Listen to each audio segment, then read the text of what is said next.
yang di masa Sayyidina Umar ditugaskan menjadi gubernur akhir. Dia kerjakan. Santri dan prajurit TNI larut dalam zikir dan doa mengenang tragedi 18 tahun tsunami Aceh. Kegiatan yang berlangsung di lapangan Sudirman, Korem 011 Lilawangsa diawali tausiah oleh Ustadz Masrul Aidi.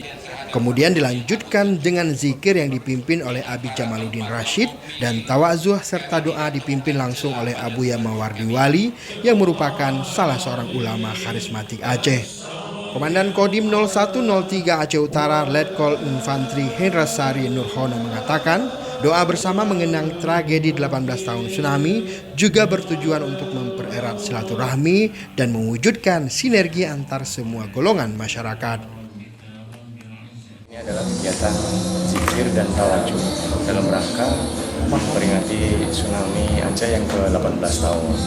Ini dilaksanakan oleh Forkopimda Plus, dalam hal ini Aceh Utara dan Sumawe, dengan para ulama, di mana ulama tertua adalah Abu Yamawardi. Tujuan dari acara ini adalah kita bermuamalah atau bersilaturahmi dan mewujudkan sinergi antar semua golongan, dalam hal ini umarok dan ulama.